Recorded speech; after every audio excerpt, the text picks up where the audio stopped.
আজি আমি কলাগুৰু বিষ্ণু প্ৰসাদ ৰাভাদেৱৰ মৃত্যু তিথি আমি পালন কৰিছোঁ ৰাভা দিৱস হিচাপে আমাৰ কোকৰাঝাৰ জিলা আৰচু ৰাভা ছাত্ৰ সন্থাই কোকৰাঝাৰ ডিষ্ট্ৰিক্ট ৰাভা ছাত্ৰ সন্থাই আৰু ইয়াৰ লগতে আমি আমাৰ যোৱা মেট্ৰিক আৰু হায়াৰ ছেকেণ্ডেৰীত যিকেইটা মানে ভাল ৰিজাল্ট কৰিছে ফাৰ্ষ্ট ডিভিজন পাইছে বহুত বেছি নাম্বাৰ পাইছে তেওঁলোকক আমি ইয়াতে সম্ভাষণ জনাম তেওঁলোকক আমি ইয়াতে কি কৰি ফেলিচিট কৰিম আমি তাৰমানে সম্বৰ্ধনা জনাম ইয়াৰ লগতে এইটো কাৰ্যসূচী লোৱা হৈছে দেখা গৈছে চৰকাৰীভাৱে এতিয়ালৈকে যদি হিচাপ কৰিব যায় ৰাভা জনগোষ্ঠীটোক বহুত পিছপৰা বুলি মানে দেখা যায় এই ক্ষেত্ৰত চৰকাৰক আপোনালোকে কি দাবী জনাব চৰকাৰক আমি অনুৰোধ কৰিম যে যিটো এইটো গোটেই মানে যিটো জ্ঞাত যে গোটেই অসমতো জ্ঞাত যে ৰাভাসকল বহুত পিছপৰা জনগোষ্ঠী এটা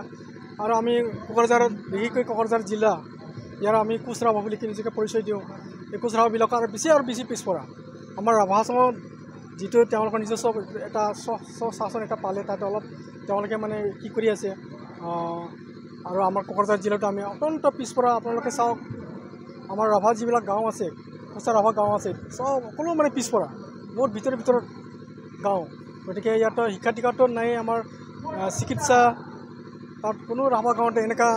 চিকিৎসালয় নাই কোনো এনেকুৱা ব্যৱস্থা নাই স্কুল আছে আমি আগতে ৰাজ্যবিলাকে নিজে স্থাপন কৰি লোৱা এনে স্কুল কিছুমান ঠাইত নাই এনেকুৱা অৱস্থা চলি আছে গতিকে আমি চৰকাৰক আহ্বান জনাম যে আপোনালোকে আমাৰ নিচিনা পিছপৰা জনগোষ্ঠীতে এই জনগোষ্ঠীটোক যাতে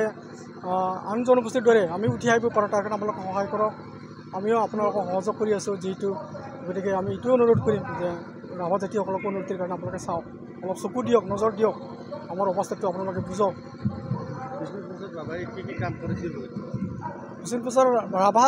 কি কাম কৰিছে এইটো গোটেই অসম গোটেই ভাৰত জানে গম পায় তেওঁ কোন আছিল ইয়াৰ বিষয়ে দীঘলীয়াকৈ কোৱাৰ কোনো প্ৰয়োজন নাই যিটো আজিৰ নিউজ পেপাৰ মেলিলে আপোনালোকে দেখা পাব তাতে ৰাভাদেৱৰ আজি ৰাভা দিৱসৰ বিষয়ে তেওঁ কি কৰিছে আমাৰ জাতিৰ কাৰণে তেওঁ আচলতে তেওঁ মানে কোনো এটা জাতি জনগোষ্ঠীৰ কাৰণে তেওঁ কাম কৰা নাই নহয় তাৰমানে তেওঁ গোটেই মানৱ জাতিৰ কাৰণে সৰ্বহাৰা যে মানে অতি পিছপৰা দুখীয়া তেওঁলোকৰ কাৰণে তেওঁ নিজকে মানে ছেক্ৰিফাইচ কৰিছে আনকি তেওঁ তেওঁতো এজন বিৰাট জমিদাৰী মানুহ আছিলে নহয় বিৰাট ধনী মানুহ তেতিয়া ভাৰত স্বাধীন হোৱাৰ আগতে বহুত দিনৰ আগতে তেতিয়াই মানে তেওঁ ইমান জমিদাৰী ইমান মাটি আছিল বুলি আমি কিতাপে পত্ৰে পাইছোঁ আৰু দেখিছোঁ গম পাইছোঁ যে তেওঁ নিজৰ মাটিখিনি মানে দান দি তেওঁ মানে সৰ্বহাৰাক মানে দান দি কিনি তেওঁ নিজে মানে অসমৰ সিমূৰৰ তেওঁ কি কৰিছে মানুহক সজাগতা আনিবৰ কাৰণে যে আমি এনেকৈ থাকিলেই নহ'ব আমি আগুৱাই যাব লাগিব এনেকৈ আমি লুতুৰি পুতুৰি বাগৰি থাকিলে নহ'ব আমি অন্য জনগোষ্ঠীৰ দ্বাৰা আমি আগুৱাই যাব লাগিব আহক এই ৰাজ্যক এনেকৈ জাগৰণ আনিবৰ কাৰণে তেওঁ এইবিলাক কাম কৰিছিল আৰু তেওঁ বহুত লিখি মেলা কৰিছে জানে নাই তেওঁ আপোনালোকে জানে আপোনালোকে ৰিপৰ্টাৰ আপোনালোকে বেছি ভালকৈ জানে গতিকে তেওঁ কিমান লিখা মেলা কৰিছে তেওঁ বিশেষ কৰি বড়োসকলৰ জনগোষ্ঠী আমাৰ অসমৰ থলুৱা জনগোষ্ঠীৰ ওপৰত তেওঁ বহুত লিখা মেলা কৰিছে নহয় নাই তেওঁ বহুত আমাৰ জনজাতীয় মানুহৰ ওপৰত তেওঁ লিখিছে বহুত কামো কৰিছে তেওঁ গোটেই অসমৰ গতিকে আজি তেওঁ বিষ্ণু ৰাভাক আজি আমি মানে তেওঁ স্মৰণ কৰাৰ কাৰণে আজিৰ দিনটো মানে চৰকাৰেও মানে আজিৰ দিনটো কি কৰিছে মৃত্যু দিৱসটো তেওঁৰ দিৱস হিচাপে পালন কৰা হওক এইটো ভাল এইটো এটা আমি ভাল পাইছোঁ সন্তুষ্ট পাইছোঁ চৰকাৰে এনে ব্যৱস্থা লোৱাৰ কাৰণে নিশ্চয়কৈ আমিও আমাৰ কণ ল'ৰা ছোৱালীবিলাকক আমি আহ্বান জনাইছোঁ যে আমি বিষ্ণু ৰাভা হ'ব নোৱাৰোঁ কিন্তু তেওঁৰ যিখিনি কৰ্ম কীৰ্তি তেওঁৰ যিটো আদৰ্শ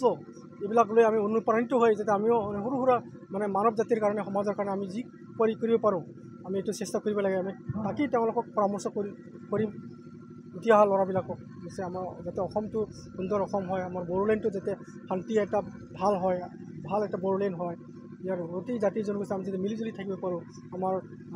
মানৱ জাতিৰ সমাজক যাতে আমি আগুৱাই লৈ যাব পাৰোঁ বিষ্ণু ৰাভাদেৱৰ আদৰ্শেৰে আমি অনুপ্ৰাণিত হৈ কিনে আৰু